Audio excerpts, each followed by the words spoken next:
7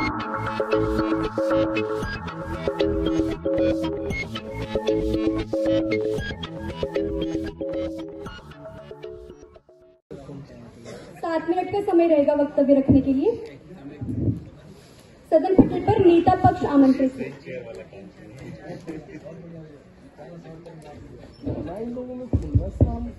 मैं एक बार विषय पढ़ देता हूँ, फिर 3-2-1 की उल्टी गिनती के साथ मेरा समय शुरू कर दिया जाए।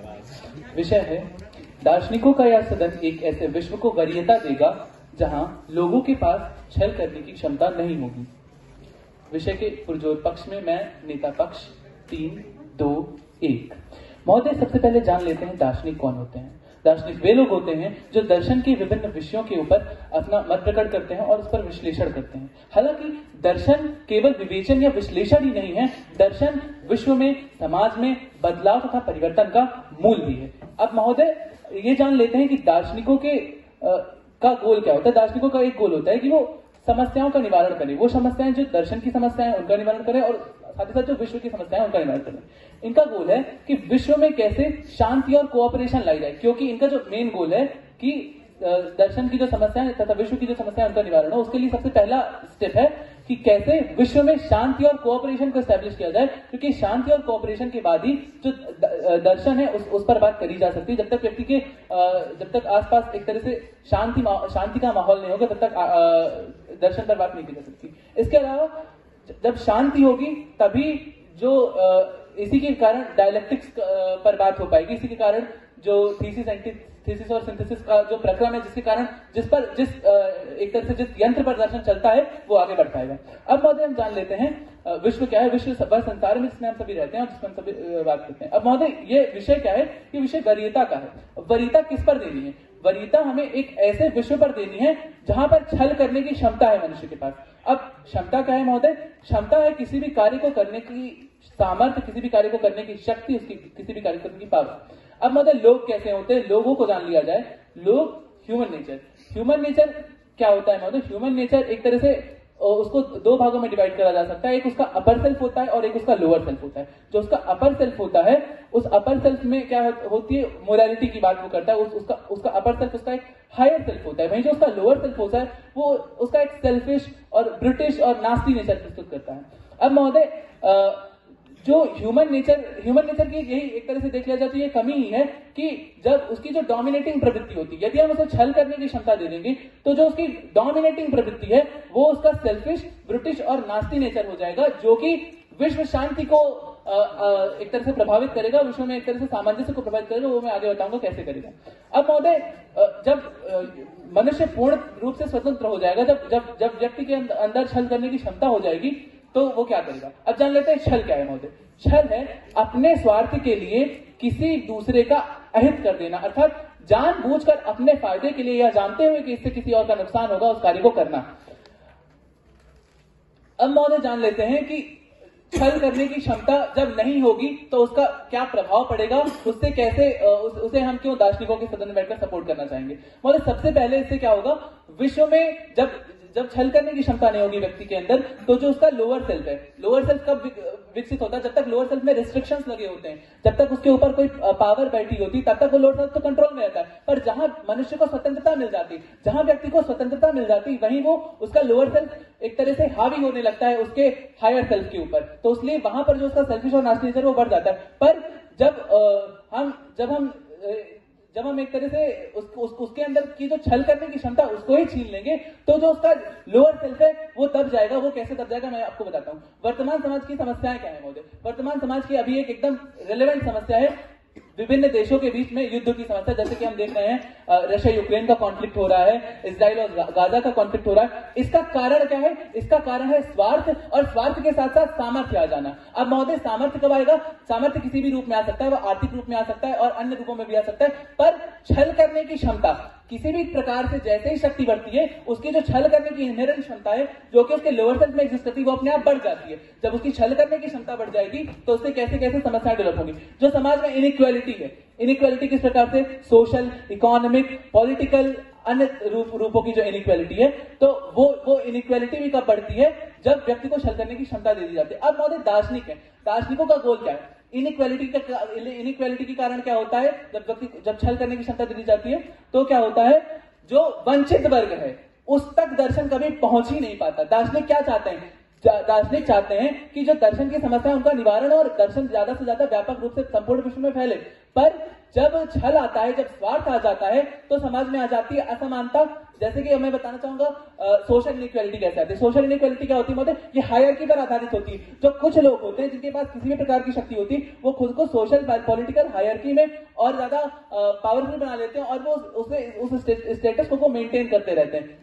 इसी प्रकार जो इकोनॉमिक इनइक्वालिटी है, जैसे कि आज के समय में हम देख सकते हैं डिपेंडेंसी थ्योरी, जो इकोनॉमिकली रिच कंट्रीज हैं, जो कॉलोनियलिज्म था, जो इंपीरियलिज्म था, इस प्रकार जो भी अशांति एक तरह से आई है, वो इकोनॉमिक कारण है, वो किसके आए हैं, व्यक्ति के अंदर जो छल करने की क्षमता जब थी तब आए हैं।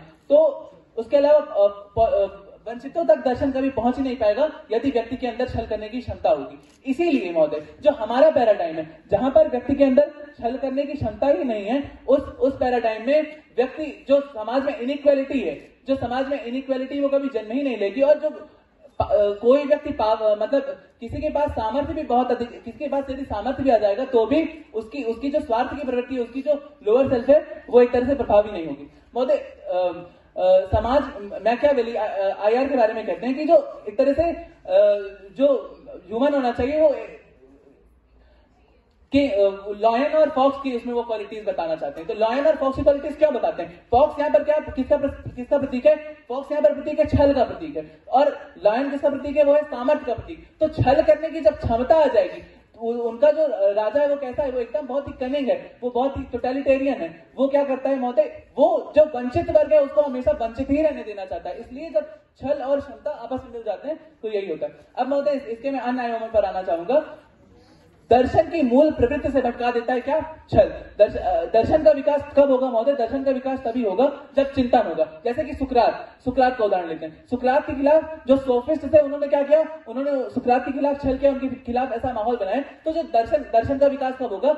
जब जो समाज में नए विचार आ रहे हैं, जो नई विचारधाराएं आ रही हैं, उनको समाज में प्रस्तुत किया जाए, उन पर बात करी जाए। परंतु जब समाज में असमानता होगी, जब किसी के पास क्षमता, छल करने की क्षमता होगी, क्षमता अर्थात सामर्थ्य होगा, तब क्या करेगा? जिस प्रकार सोफिस्ट जब वो पावर में थे, तो उन्होंने अपने स्वार्थ के लिए जो दर्शन है उसको रोक दिया। इसलिए दर्शन के विकास में छल बाधक है। और दर्शन का जब विकास नहीं होगा तो जो विश्व की समस्याएं हैं उनका भी हल नहीं होगा। धन्यवाद। सदन पटल पर 1 मिनट का सामान्य समय।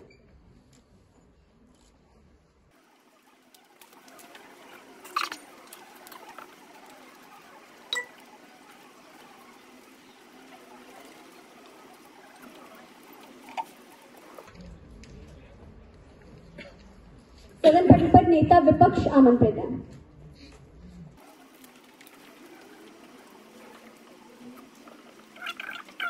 सदन की गरिमा को मेरा अभिनंदन। रखने गए विषय के पूर्व और विपक्ष में अपने विचार रखने के लिए प्रस्तुत महोदय दार्शनिक वे लोग हैं जो दर्शन पर विश्लेषण करेंगे और इस चीज पर विश्लेषण करेंगे कि बेहतर समाज किस तरीके से बन सकता है या बेहतर विश्व किस तरीके से बन सकता है, और वरीयता यानी एक कंपैरेटिव एनालिसिस करेंगे दोनों विषयों का। एक विश्व जिसमें छल है, एक विश्व जिसमें छल नहीं है, यानी पूर्णतया एब्सेंस ऑफ छल और पूर्णतया प्रेजेंस ऑफ छल, उन दोनों विषयों का विश्लेषण करेंगे। महोदय, सबसे पहले मैं समझा देता हूँ कि हम यहाँ व्यक्तियों के संबंध में विश्लेषण कर रहे हैं और बाकी जो मेरे प्रतिपक्ष ने चीजें बोली कि जो समाज है निवारण कर रहा है, उससे मैं सहमत करता हूँ। लेकिन जिस चीज से मैं डिससेटिस्फाइड यहाँ पे हूँ वो चीज है ह्यूमन नेचर।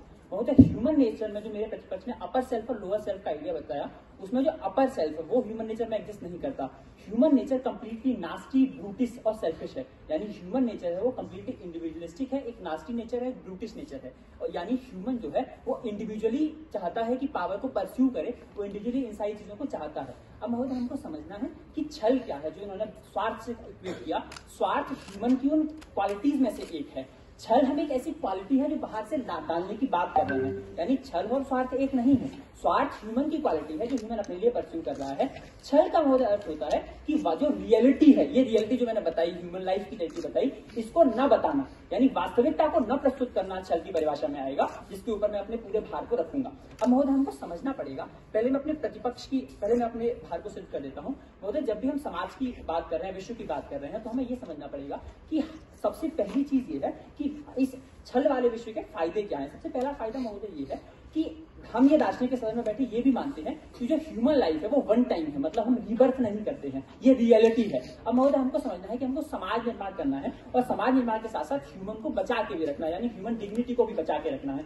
अब इसके लिए महोदय हमको 2-3 चीजों की कल्पना करनी पड़ेगी, जिसमें सबसे पहली कल्पना हम करेंगे आइडिया ऑफ रीबर्थ, यानी सबसे पहला छल जो हम ह्यूमन समाज में डाल रहे हैं वो रीबर्थ का आइडिया, यानी आपका पुनर्जन्म होगा आइडिया, ये डाल रहे हैं। और वो हम क्यों डाल रहे हैं? क्योंकि अगर हम ह्यूमन को ये रियलिटी बता देंगे, क्योंकि हमारे पास अगर छल नहीं होगा तो हम सत्य बताएंगे कि आपका रीबर्थ नहीं होगा, तो ह्यूमन क्यों कभी समाज बनाना चाहेगा या क्यों कभी समाज के नियमों को मानना चाहेगा? वो तो जो चाहेगा वो करेगा, समाज में कभी हम स्टेबिलिटी ला ही नहीं पाएंगे और एक दूसरे में ह्यूमन नुकसान करेंगे। दूसरा बहुत हमारा आइडिया ये है, जो हमारे प्रतिपक्षी वक्ता कहते हैं कि हमको ये खुद मान के जाते हैं कि जो इनका क्वेश्चन है कि छल वाले समाज में व्यक्ति परस्यू करेगा, लेकिन ये खुद ही अपनी स्पीच में उसका आंसर देते हैं कि एक पावर स्ट्रक्चर होने से व्यक्ति को छल करने से रोका जा सकता है, यानी कि एक छल होने से व्यक्ति, मैं बताता हूं कि छल होने से व्यक्ति समाज को अच्छा तो कर रहा है, आइडिया जो मैं दूंगा उससे, लेकिन उस छल को रोका भी जा सकता है समाज में काउंटर आइडिया डालने से। लेकिन छल ना होने से जो प्रॉब्लम है वो मैं उजागर करूंगा। दूसरा आइडिया महोदय ये है कि आपको समाज का सोशल डेवलपमेंट भी करना है, और डेवलपमेंट करने के लिए आपको एब्सोल्यूट आइडिया सेट करने पड़ते हैं जो कि खुद में एक छला रहे हैं, वो रियलिटी में आइडिया एग्जिस्ट नहीं करते, जैसे एब्सोल्यूट इक्वालिटी, एब्सोल्यूट फ्रीडम, ये सारे आइडियाज। क्योंकि अगर आप आइडिया सेट नहीं करेंगे, आपके पास छल करने की क्षमता नहीं है, आपके पास आइडिया सेट करने की क्षमता नहीं है, तो आपका समाज आगे कैसे बढ़ेगा? किस आइडियल को लेकर आप बढ़ेंगे? क्योंकि आप रियलिटी बता देंगे तो वो चीजें दिक्कत करने लगेगी। दूसरी चीज महोदय, सबसे पहले हमको समझना पड़ेगा कि ह्यूमन डिग्निटी और ह्यूमन कनेक्शन को हमें समाज में बना के रखना है। लेकिन ह्यूमन क्योंकि किसी नई वैल्यू को परस्यू करने जाएगा और उस व्यक्ति को नहीं आता है, लेकिन मैं ये सत्य जानता हूं कि वो व्यक्ति नहीं कर पाएगा और मैं उसको डायरेक्टली कह देता हूं कि तुम नहीं कर पाओगे, तो ह्यूमन मोटिवेशन भी खत्म हो जाएगा और उस मोटिवेशन के खत्म होने से कोई भी नई चीज परस्यू नहीं कर पाएगा, यानी व्यक्ति जो है डिप्रेशन की स्थिति की तरफ जाने लगेगा और वो खुद को इंडिफरेंट महसूस करने लगेगा समाज में, जिससे वो सुसाइड की तरफ भी जा सकता है, जो कि एक सबसे बड़ी फिलोसॉफिकल प्रॉब्लम यहाँ पर है कि आप सुसाइड को कैसे देखेंगे अगर आप व्यक्ति को उसका सत्य बताने लगेंगे। दूसरी चीज बहुत हमको ये समझना होगा कि जितने भी रिफॉर्मिस्ट चीजें हैं, यानी जितने भी रिफॉर्म्स होंगे कि आप में सुधार हो सकता है, वो सुधारात्मक कार्य भी आप एक छल के रूप में कर रहे हैं। अब मैं इसको समझाना चाहूंगा कैसे, क्योंकि जब आप सोशल कॉन्ट्रैक्ट का फॉर्मेशन कर रहे हैं तब आप ये छल बना रहे हैं कि आपकी जो एक्चुअल विल है उस कॉन्ट्रैक्ट में हम लाने का प्रयास कर रहे हैं, लेकिन आपने ऐसा नहीं किया, आपने उस कॉन्ट्रैक्ट में ये छलावा किया है कि आप वही विल को एथिक्स बना रहे हैं, ऐसी विल को एथिक्स बना रहे हैं जो समाज को स्टेबल रखने के लिए, प्रस्तुत है। ठीक है, अब महोदय हमको समझना पड़ेगा कि जैसे मेरे प्रतिपक्षी वक्ता कह के जाते हैं कि हाँ बिल की बात हुई, उसके बाद हमको एक और चीज बात करते हैं कि ये विश्व की बात करते हैं। विश्व में महोदय सबके पास अलग अलग संसाधन है, गाजा की भाई गाजा का मुद्दा उठाते हैं, वर्तमान समस्या का मुद्दा उठाते हैं। महोदय इंटरनेशनल डिप्लोमेसी कंप्लीटली छल ही तो है। अगर आप रियलिटी बता देंगे, अगर आप रियलिस्ट हो जाएंगे तो सोसाइटी में तो युद्ध होने लगेंगे। वो युद्ध क्यों बच रहे हैं? क्योंकि आपके छलावा क्रिएट किए हुए हैं कि अगर आप ऐसा नहीं करेंगे तो समाज नहीं बचेगा, ये सारी चीजें, इस छलावे से आप हट जाएंगे तो वो चीजें। उसके अलावा महोदय हमको समझना पड़ेगा कि हम धर्म की परिकल्पना कैसे कर रहे हैं, धर्म की परिकल्पना क्यों कर रहे हैं। हम धर्म की परिकल्पना एस्केप करने के लिए कर रहे हैं, क्योंकि ह्यूमन जो है वो रियल लाइफ में बहुत सारी प्रॉब्लम फेस करता है। अगर आपके पास छल करने की समस्या ही नहीं होगी, अगर आपके पास छल करने की क्षमता ही नहीं होगी, तो आप एस्केप लिटरेचर, आप एस्केप चीजों का कैसे परिकल्पना करेंगे। उसके अलावा हमको लिटरेचर समझना होगा। ह्यूमन नेचर जो है वो प्लेजर को परस्यू भी करना चाहता है, और उस प्लेजर को परस्यू कराने के लिए उसको लिटरेचर से भी प्लेजर मिलता है। लेकिन लिटरेचर में जो चीज हम अज्यूम कर रहे हैं वो तो एक छल ही है, लेकिन हम वो क्यों अज्यूम कर रहे हैं? ताकि ह्यूमन की जो डिप्रेशन की परिस्थिति है उससे वो ऊपर उठ सके। उसके अलावा महोदय जो मेरे साथी वक्ता है वो बात करके जाते हैं एक और चीज, ह्यूमन के अंदर जेलिसी की भावना भी है, और वो जेलिसी फैमिली स्ट्रक्चर में भी एग्जिस्ट करती है। जैसे मैटरनल जेलिसी यानी मातृ जेलिसी, क्या कैसे एग्जिस्ट करती है कि अपनी माता बच्चे से एक बात से डरती है कि जो मेरा पति है वो मुझसे अब कम प्रेम करने लगा, पुत्र से ज्यादा प्रेम करने लगा। लेकिन क्योंकि फैमिली स्ट्रक्चर एथिक्स बताने के लिए सबसे पहली इंस्टीट्यूशन है, और अगर आप इस चीज को डायरेक्टली पुत्र को बता देंगे कि नहीं, माता के अंदर छल करने की, उस जेलिसी को छुपाने की क्षमता नहीं है, तो आप फैमिली स्ट्रक्चर कैसे मेंटेन रख पाएंगे, आप समाज को कैसे मेंटेन रख पाएंगे? वो आपके लिए सबसे बड़ी प्रॉब्लम है। सबसे बड़ा क्वेश्चन यहाँ पे ये नहीं है कि समाज में कोई पावर के लिए लड़ेगा या नहीं लड़ेगा, क्वेश्चन ये है कि आप सोसाइटी को सस्टेन कैसे करा पा रहे हैं, वो कौन सा आइडिया है उसको। अगर आप रियलिटी बता रहे हैं, रियलिटी ऑफ ह्यूमन बता रहे हैं, तो आप कैसे सस्टेन करा रहे हैं। उसके अलावा महोदय ये लॉइन एंड फॉक्स क्वालिटी की बात करते हैं। मतलब लॉइन एंड फॉक्स क्वालिटी में मेरा ये कहना है कि अगर आपके अंदर लॉइन क्वालिटी है जी होनी चाहिए, लेकिन अगर आपके पास फॉक्स क्वालिटी नहीं है तो आप सोसाइटी कैसे बनाएंगे, आप एनिमल्स को साथ में कैसे रहेंगे। जैसे महोदय अगर आप किसी व्यक्ति को रियलिटी बताने लगेंगे तो व्यक्ति क्यों आपके साथ जुड़ना चाहेगा। अगर आप ये बता देंगे मैं पावरफुल हूं, तुम पावरफुल नहीं हो, तो वो क्यों जुड़ना चाहेगा। लेकिन अगर तुम ये बताओगे, अगर हम छल करने की क्षमता में उसको बता सकते हैं कि तुमको भी पावर का डेवलपमेंट किया जा सकता है, तुमको भी आगे बढ़ाया जा सकता है, मोटिवेशन कराया जा सकता है, इस चीज की हम बात करेंगे। अब महोदय इन्होंने एक पॉइंट रखा कि व्यक्ति शोषण करता है। महोदय आप समझिए, हमने ये सब छलावा क्रिएट किया, धर्म का, समाज का, सोशल कॉन्ट्रैक्ट का। जो इनके राजा जो शोषण कर रहे थे वो कौन लोग हैं? वो वे लोग हैं जो ये सत्य जान गए हैं कि ये सब छलावा है, तभी तो वो शोषण कर रहे हैं। अगर उनको ये सत्य कभी ना पता चलता, अगर उनको इस छल में ही रहते कि व्यक्ति को एक दूसरे की मदद करनी चाहिए, तो वो कभी शोषण ना करते। यानी जितनी पावर स्ट्रक्चर शोषण करने की शुरुआत करती थी, उन्होंने मुद्दा उठाया राजा का, वो इसलिए ही करते हैं क्योंकि वे सत्य जान जाते हैं कि मेरा रिबर्थ नहीं होगा, मुझे किसी आइडियल की आवश्यकता नहीं है, इसलिए तो वो शोषण और पावर की भूख में रह रहे हैं। लेकिन अगर वो इस छल में रहते कि नहीं मुझे आवश्यकता है, मुझे दोबारा रिबर्थ होना है, समाज में आना है, तो वो कभी ऐसा करते ही नहीं। जो चीज हमको समझने की आवश्यकता है। उसके अलावा जो मुद्दे मैंने मूलतः रखे, उन मुद्दों को मैं एक बार समराइज करते हुए समराइज करते हुए मैं यही बताना चाहूंगा कि हमें एक बेहतर समाज की परिकल्पना करने के लिए एक छल की आवश्यकता इसलिए है क्योंकि आप छल की परिकल्पना नहीं करेंगे तो आप समाज में एक स्टेबिलिटी समाज को समाप्त करेंगे। सदन पटल पर उपनेता पक्ष आमंत्रित हैं।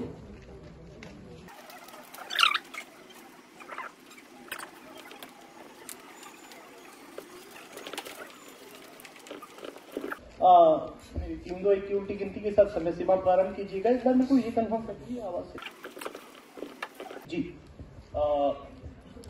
3, 2, 1। सदन की गरिमा को महोदय मेरा सादर नमन। जो आज हमारा सदन पटल का विषय है, दार्शनिकों का यह सदन एक ऐसे विश्व को वरीयता देगा जहां लोगों के पास छल करने की क्षमता नहीं होगी। सबसे पहले महोदय, हमारा विपक्ष का एक बेसिक अजम्पशन है, वो छल को केवल और केवल झूठ मान रहे हैं कि आप सत्य ना बता देंगे वो छल है। वो छल कैसे हो गया? फिर छल और झूठ में डिफरेंस कर दीजिएगा।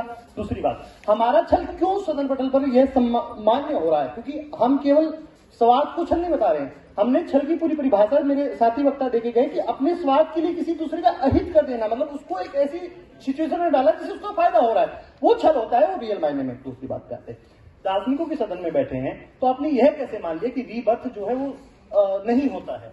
बहुत से दर्शन ऐसे हैं जो रीबर्थ को मानते हैं। आप उदाहरण ले लीजिए, जब बौद्ध दर्शन की आप बात करते हैं, जैन की बात करते हैं, आप न्याय वैशेषिक की बात करते हैं, तो रीबर्थ एक सत्यता है कि नहीं, उस बात में भी कंसेंसस नहीं बना है। जब आप छल ना करने की बात कहेंगे तो वो सत्य को हम उजागर कर रहे हैं। जिस संसार में छल नहीं है वो सत्य को आगे लेके आ रहा है केवल अपने हित के लिए। अब इसमें हित कैसे है कि आप एक ऐसा डिलेमा क्रिएट कर रहे हैं कि भाई आपका जो बात है, आपका जो दर्शन है वो आगे बढ़ सके, इसलिए आप एक झूठा डिलेमा बना रहे हैं कि ऐसी चीज होती है कि नहीं होती। आप वास्तविकता जानते हुए भी नहीं बता रहे। तो आपके संसार के अंदर क्या है, ये समाज डेवलपमेंट की बात कर रहे हैं। इनका पूरा आइडिया कि हम डेवलपमेंट कैसे करेंगे। इन्होंने कहा कि विश्व को फायदे जो रीबर्थ की रियलिटी वो समाज निर्माण में डिग्निटी है, आइडिया ऑफ रीबर्थ। लेकिन इनने ह्यूमन नेचर की बात की कि इनका ह्यूमन नेचर जो है केवल सेल्फिश और ब्रूटिश है। अगर ह्यूमन नेचर सेल्फिश और ब्रूटिश है तो क्यों स्टेट का निर्माण करता है, क्यों राज्य वो आता है, क्यों कोऑपरेशन करता है, क्यों कोऑपरेटिव करता है? जबकि हमारा आइडिया किस तरह से हम बता रहे हैं कि दो सेल्फ होते हैं, एक हायर सेल्फ, एक लोअर सेल्फ। हायर सेल्फ में क्या होता है कि वो कोऑपरेटिव और इस तरह की उसकी जो मोरल वैल्यू होती है वो परसीव करती है। जब हम छल को हटा देंगे तो उसमें क्या होगा, आपके पास जो आपका रियल सेल्फ, लोअर सेल्फ है, वो आपके हायर सेल्फ को डोमिनेट नहीं कर पाएगा। जब डोमिनेट नहीं कर पाएगा तो क्या होगा, एक बेहतर समाज बनेगा जो वास्तविकता पर आधारित होगा। एक बेहतर समाज कौन है? जो वास्तविकता पर आधारित होगा। इसके बाद मोदी इन्होंने कहा कि पावर स्ट्रक्चर से छल को रोका जा सकता है। आप कैसे रोकेंगे पावर स्ट्रक्चर को? छल जो है दो इंडिविजुअल व्यक्तियों के बीच में भी हो सकता है, एक परिवार के बीच में भी छल हो सकता है कि माता एक पिता जो दो भी लड़ाई होती है, छल इंडिविजुअली फैमिली के बीच में, पब्लिक जो डोमेन के अलावा जो प्राइवेट डोमेन में हो रहा है उसको आप पावर स्ट्रक्चर से कैसे रोक लेंगे? दूसरी बात महोदय, इन्होंने कहा कि सोशल डेवलपमेंट एब्सोल्यूट आइडियल। देखिए, इन्होंने एक बात और कही कि इनके लिए छल वो है जो आइडियल है। आइडियल कभी छल नहीं होता। ये बोले कि सोसाइटी के पास आइडियल नहीं रहेगा। भाई आइडियल अपने आप में क्या है? हम जब आइडियल बताते हैं कि ये हमारा आइडिया है, छल क्या है? हम बोलते हैं कि हम आइडियल पे पहुंच गए, वो छल है। आप आइडियल रख रहे हैं कि एक ऐसी सिचुएशन जहां में पहुंचना वो आपका आइडियल है। आइडियल हमारे पैराडाइम में रह रहा है। आपके में तो जब छल का वो आप बोल रहे कि हम पहुंच गए, हम छल कर रहे हैं। जब आप छल कर रहे हैं, आपको पता है कि अंतिम वो पहुंच ही नहीं पा रहे, तो बात में वो सदन में तब सत्य को नकार रहे हैं। दूसरी बात, जब आप पहुंच नहीं पा रहे उसके लिए एफर्ट नहीं डालेंगे। जब एफर्ट नहीं डालेंगे तो सोसाइटी का डेवलपमेंट कैसे होगा? भाई आप तो केवल छल क्रिएट कर देंगे कि ऐसा हो गया है। पावर स्ट्रक्चर लोग जो हायरार्की में वो केवल छल के ऊपर बात करेंगे। परिवर्तन कैसे होगा? जो हमने बात की थी दर्शन में, समाज के अंदर सोशल इनइक्वालिटी जो समस्याएं हैं उनका रियल टर्म में निवारण कैसे होगा? इसके बाद महोदय इन्होंने कहा कि सुधारात्मक कार्य छल बना रहे। छलावा जो है विश्व अलग अलग संसाधन है। जब अलग अलग संसाधन है, वो युद्ध क्यों हो रहा है? क्योंकि वो छल के कारण युद्ध हो रहा है। एक देश से दूसरे देश के पीछे डिस्ट्रस्ट आ रहा है छल के कारण, क्योंकि वो उसके प्रति क्या कर रहा है? अनस्टेबिलिटी क्रिएट कर रहा है। क्यों क्रिएट करना चाहता है? क्यों? क्योंकि उसके मन में अपने स्वार्थ को बढ़ाना है ताकि उसका अहित कर सके। जब वहां पर छल नहीं होगा तो वो जो आइडियलिस्टिक सिचुएशन है, एक आइडियलिज्म है, वहां पर क्या है? कोऑपरेटिव होगा, दोनों एक दूसरे का अहित नहीं चाह रहे, दोनों एक दूसरे को जान रहे हैं, ट्रस्ट बनेगा, पावर कॉम्बिनेशन बनेगा, उससे एक बेहतर समाज का निर्माण होगा, एक बेहतर समाज बनेगा। फिर महोदय इन्होंने कहा कि धर्म जो है, इन्होंने क्या कहा कि इनका पूरा बर्डन इस बात पे कि हम छल को इसलिए मान ले कि हम समस्याओं से स्केप कर सके। लेकिन जब हम दार्शनिक हैं तो हम समस्याओं से स्केप करने की बात नहीं करते, हम समस्याओं को सॉल्व करने की बात करते हैं। वो हमारे पैराडाइम में हो रहा है। कैसे? जब हम छल को समाप्त करने की बात कर रहे हैं तो आप जो रियल समस्याएं हैं उनका प्रॉब्लम आइडेंटिफिकेशन कर पा रहे हैं। आप कभी भी किसी प्रॉब्लम को कब सोल्व कर पाएंगे? जब वो आइडेंटिफाई होंगी। आप उसे छल में डाल देंगे कि समस्या नहीं है, हम इससे बच जाएंगे, तो वो क्या है? अपने आप में वो माइथोलॉजी है, फिलोसफी नहीं है। फिलोसफी और माइथोलॉजी में डिफरेंस है महोदय, आपको समझने की आवश्यकता है। इसके बाद महोदय इन्होंने कहा कि प्लेजर ही छल है, लेकिन इनकी परिभाषा में 3-4 प्रकार से छल आ रहे। पहले झूठ को छल बताया, फिर प्लेजर को बता रहे कि लिटरेचर के अंदर भी बहुत छल है। लिटरेचर छल नहीं है, वो एक जो है आपको कंपैरिजन करके दिखा रहा है कि जैसे कुछ भी लाइनें, चांद सा सुंदर मुखड़ा, जब हम बात कर रहे हैं तो क्या है? वो कंपैरिजन है, वो छल नहीं। वही नहीं बोला कि आपका सच में चेहरा चांद जैसा है, वो कंपैरिजन है। छल ये होता है कि आप ही चांद है, इसको भी ऐसे बनने की आवश्यकता है। फिर मोदी इन्होंने कहा कि जेलसी है। भाई जेलसी को समाप्त कैसे करेंगे? जेलसी को समाप्त कैसे करेंगे?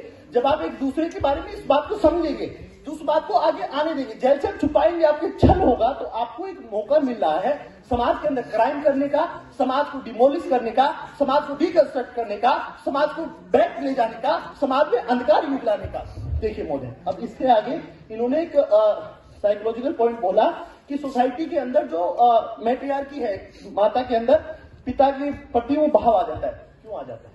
क्योंकि आप वो माता उससे बात नहीं कर पाती डायरेक्ट, छल है वहां पर, वो अहित को छुपा रही है। लेकिन जब वो सोल्व कैसे होगा मैटर? जब आप छल नहीं हो रहे वहां पे, जो अपना हित नहीं चाह रहे, आप कोऑपरेशन चाह रहे। कोऑपरेशन के लिए डिस्कस होगा, 3 डिबेट, डेलिब्रेशन और डिस्कशन होगा, जिससे उस समस्या का समाधान होगा। मोदी जो सत्य जान गए हैं वो सोल्यूशन, इन्होंने कहा कि रीबर्थ की आवश्यकता, वो खुद जान गए कि रीबर्थ नहीं, इसलिए वो बताने नहीं दे रहे। वो एक तरह का झूठ है, वो एक छलावा है। वो खुद ये बोल रहे कि रीबर्थ को जानने और बताने नहीं दे रहे, वो छलावा दे रहे। छलावे से क्या होगा? सोसाइटी को केवल अपना फायदा देख रहे हैं। जब हमारे पैराडाइम में आप आएंगे तो वहां क्या होगा? वो छलावा नहीं होगा, वो जान जाएंगे तो दूसरों को भी बताएंगे। क्यों? क्योंकि उनका हायर सेल्फ डोमिनेट कर रहा है। और मोदी यहाँ पे वरीयता देने की बात हो रही है। यदि हम वरीयता नहीं देते तो समाज को छल करने के बाद जो मिल रहा है उससे समाज डिमोलिश हो रहा है। दूसरी बात मोदी, सोसाइटल कॉमन गुड किस में अचीव हो रहा है? तो idea of common good, highest good किस में आ रहा है? वो हमारे पैराडाइम में आ रहा है। क्यों आ रहा है? क्योंकि वहां पर हम छल की विविधता को हटा रहे हैं, केवल हम अपने अधिकारों तक सीमित हो रहे हैं, हम दूसरों की चीजें हड़पना नहीं चाह रहे, ये खुद मान रहे। अगर इनका पैराडाइम माना जाए तो ये क्या कह रहे हैं कि मनुष्य का नेचर सेल्फिश ब्रूटिस है। भाई जब सेल्फिश ब्रूटिस नेचर है, आप छल भी दे रहे हैं, तो आप किस तरह से ये सुनिश्चित कर लेंगे कि वो मौका मिलते ही उसका इस्तेमाल नहीं करेगा, वो शक्ति में जाते ही उसे कंट्रोल करेगा, उसे कम कैसे कर देगा? फिर क्वेश्चन का आंसर कीजिए। जब आप सेल्फिश हैं तो केवल छल आपके लिए ही इस्तेमाल क्यों नहीं होगा? इसके बाद महोदय जो मैक्सिमम बेनिफिट का केस है वो भी उल्टा हो जाएगा। जो पावर में लोग हैं वो उसकी तरफ मैक्सिमम बेनिफिट में चले जाएंगे। तो इनका जो छल की परिभाषा है वो केवल झूठ तक और केवल प्लेजर तक सीमित है, जबकि हमने उसकी एक बेहतर सिचुएशन दी। धन्यवाद। सदन पटल बेहतर सिचुएशन दी। धन्यवाद। सदन पटल पर उपनेता विपक्ष आमंत्रित हैं।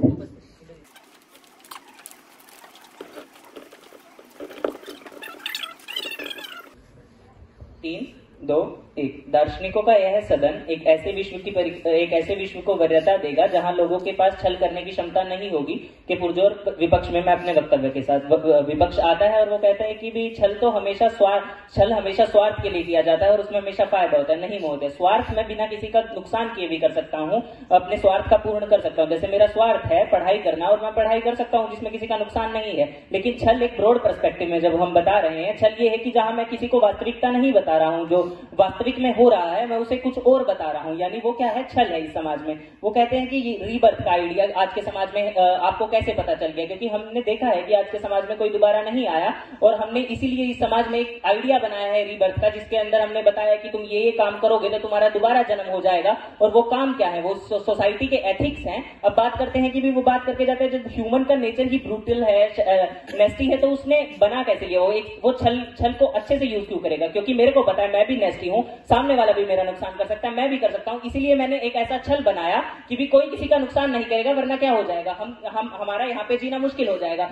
इसीलिए नेस्टी होने के बावजूद भी समाज में क्या हुए, एथिक्स बने। और जो ये हायर सेल्फ है, इसीलिए हमसे अलग है, क्योंकि हायर सेल्फ हमने आर्टिफिशियली क्रिएट की है, क्योंकि जो इस समाज में एग्जिस्ट नहीं कर रहा है। अब बात करते हैं, जब उनके उपनेता बात करके जाते हैं कि भी हमें बताना होगा, सत्य बताना होगा। जब एक माता अपने बच्चे को जाके बताएगी कि उसे उससे नफरत हो रही है या उसके साथ नहीं जा सकती, तब क्या होगा, समाज के सारे स्ट्रक्चर टूट जाएंगे। और इसलिए हमें जरूरत है इस समाज के अंदर ऐसे एथिक्स बनाने की जो सबको एक साथ एक्यूमुलेट करे। और वो कब होगा, जब हम छल कर रहे होंगे, हम वास्तविकता से लोगों को दूर कर रहे होंगे कि आप किसी को ये मत बताइए कि आपको उससे द्वेष है या आपको उससे जलन है, क्यों, ताकि आप एक साथ काम कर पाए। अब जब बात करके जाते हैं कि फैमिली स्ट्रक्चर में ही एक चीज होती है इंसेस्ट। अगर एक बच्चा सीधा जाके अपने पापा को बताएगा कि भी मेरे को आपके साथ सेक्स करना है, इसकी वजह से क्या होगा, आपका पूरा समाज टूट जाएगा। इसीलिए, लेकिन वो उसके अंदर विद्यमान है, वो क्षमता उसके अंदर विद्यमान है कि वो अपने पिता के लिए सेक्सुअली फील कर सकता है। लेकिन आपने छल से कि भी ये चीज गलत होती है, आपने अपने एथिक्स से उसको क्या कर दिया, इस समाज में गलत करार कर दिया है और उसको रोक दिया है कि ये नहीं कर सकते आप। इस प्रकार से आप समाज में एथिक्स का डेवलप करते हैं। जब हमने बात की कि भी हम कैसे साहित्य के अंदर हम छल क्रिएट करते हैं, जैसे अगर मेरे को छल ही दिखाना होता, जैसे कि आज मैं आप भी मान के जाते हैं अंत में आते आते कि भी ह्यूमन का बेसिक सेल्फ क्या है, ब्रिटिश है, ये सब चीजें हैं। अब जब ब्रिटिश है और मैं साहित्य में दिखा दूं कि सब कोई ब्रिटिश है, तो कोई समाज में सुधार कैसे आएगा? सुधार तब आएगा जब मैं उनके ऊपर एक छल का पर्दा डाल दूंगा कि तुम कोऑपरेट कर सकते हो, तुम ये सब चीजें कर सकते हो, यानी एक आशावादी साहित्य मैं उन्हें दूंगा, मैं उन्हें बताऊंगा कि तुम सब कुछ कर सकते हो। तब आप क्या करोगे, समाज में सुधार लेके आ रहे होंगे। इसी प्रकार से जब समाज में डेवलपमेंट की बात की जाती है, जैसे ये सत्य था कि भी मैं अपने सामर्थ्य के लिए किसी का नुकसान कर सकता हूँ, लेकिन मैं क्यों नहीं कर रहा हूँ, क्योंकि मेरे को एक आर्टिफिशियली बता दिया गया है कि कोई पावर है जो मेरे को सजा दे देगी या फिर कोई मेरे को नुकसान कर देगा, इसलिए मैं नहीं कर रहा हूँ। यानी मेरे लोअर सेल्फ को रोकने के लिए हर बार किस चीज का इस्तेमाल कर रहे हैं, छल का ही इस समाज में इस्तेमाल हो रहा है। जब यहाँ पे बात की जाती है कि दो विभिन्न समाज जब टकराएंगे, मेरा एक समाज है जो हजारों सालों से बनता आया है, उसकी अपनी धारणाएं हैं, उसकी अपने नियम है, उसके अपने एथिक्स हैं। जब वो दूसरे समाज से टकरा रहा है तो उससे क्यों एक दूसरे के साथ आ रहे हैं? वो छल का पर्दा है कि आप दोनों एक दूसरे के साथ ही क्या कर सकते हैं, एक दूसरे के साथ आप एक काम कर सकते हैं। लेकिन वास्तविकता में जब मैं अपने समाज को लेकर, अपने एथिक्स को लेकर इतना रिजिड हूँ, ब्रिटिश हूँ, नेस्टी हूँ, तब मैं उसको, ताकि वहां पे लड़ाई ना हो जाए, वार ना हो जाए, इसलिए अपने छल का पर्दा। आप गाजा और इजराइल की बात करते हैं, उसे भी आप कैसे सुधार सकते हैं? आप उनके ऊपर एक छल का पर्दा डाल दीजिए कि जो भी तुम कर रहे हो इतना कोई दिक्कत नहीं है। गाजा, इजराइल, इन सब पे कल्चर को आप होमोजिनेट कीजिए, छल कीजिए कि उनको बताइए कि तुम एक साथ रह सकते हो, क्योंकि वास्तविकता में तो आपके अनुसार भी यही है ना कि वो लोग लड़ रहे हैं, ये छल नहीं है वास्तविकता के अनुसार। अब बात करते हैं स्टेट का फॉर्मेशन, कहते हैं स्टेट का फॉर्मेशन भी तो हमने इसीलिए किया। स्टेट क्या है? एक सुपरनेचुरल आइडेंटिटी है जिसको हमने मैक्सिमम पावर दे दी, लेकिन अब जो उसके अंदर जाके उसका गलत इस्तेमाल कर रहा है, उसे पता है कि भी ऐसी कोई चीज नहीं होती है। ये सारे लोग जितने समाज में बैठे हैं सब पागल हैं जो एथिक्स में मान रहे हैं। एथिक्स कुछ है ही नहीं, एथिक्स क्या है? पूरा छल है। इसीलिए अब मैं क्या कर रहा हूँ, अब मैं इसका पूरा इस्तेमाल कर रहा हूँ इस समाज के अंदर अराजकता लाने के लिए, समाज के स्ट्रक्चर्स को बिगाड़ने के लिए। और अब जब वरीयता की बात करते हैं, अब मैं आपके सामने एक चित्रण करता हूँ। एक समाज है, उस समाज के अंदर कुछ सामाजिक संस्थान है जिनको क्या करना है, एक बेहतर समाज को प्रिपेयर करना है। और वो क्या करते हैं, उस सामाजिक संस्थान में जो आता है उसको वैसा ही बता देते हैं। मैं उस समाज में पावर में बैठा हूँ, यानी मैं एक टीचर हूँ, मैं एक बच्चे को पसंद नहीं करता हूँ, मैं कह देता हूँ तेरा तो जीवन में कुछ नहीं होगा, तो वो बच्चा क्या हो जाएगा, डिप्रेस हो जाएगा। लेकिन एक छल जो उसमें पूरे एथिक्स बनाए हैं, स्ट्रक्चर्स बनाए हैं, उसमें हमने उस बच्चे को साथ भी अपनी लोअर जो हमारा ब्रिटिश या फिर उसके खिलाफ घृणा है उसको दबाकर मैंने उसे छल से क्या बताया, यानी उसको सत्यता नहीं बताई, उसको ये बताया कि तुम भी काम कर लोगे। यानी पूरा स्ट्रक्चर, हमारा समाज, हम एक दूसरे के साथ इसीलिए चल रहे हैं क्योंकि हमने अपनी वास्तविकता को छुपाया हुआ है। जो ये पूरा समाज का आज चित्रण हुआ है, यानी जो समाज बना है वो वास्तविकता से अनभिज्ञ है, यानी वो वास्तविकता से हमने उसे दूर ले जाके गए हैं। और वो किसके माध्यम से गए हैं, हम छल के माध्यम से गए हैं। अब अगर बात की जाए, वो हाईएस्ट गुड की बात करके जाते हैं। आप कभी भी नहीं सुनिश्चित कर सकते कि एक समाज के अंदर कि भी एक मनुष्य को सारे रिसोर्स मिल जाए, इसलिए आपने एक हाईएस्ट गुड का मोरल बनाया है कि जब आप बात करते हैं, आप आइडियल सेट करते हैं। देखिए महोदय, आइडियल में आप क्या सेट करते हैं कि कोई कभी भी किसी का शोषण ना करे, या फिर जितने भी ये धर्म की बात करके जाते हैं, बुद्ध धर्म, जैन धर्म, वो एक आइडियल स्थापित करते हैं कि हमें एक ऐसी स्थिति में पहुंचना है। लेकिन जब ह्यूमन का बेसिक नेचर ही नेस्टी था, ब्रिटिश था, वो नहीं पहुंच पाएगा।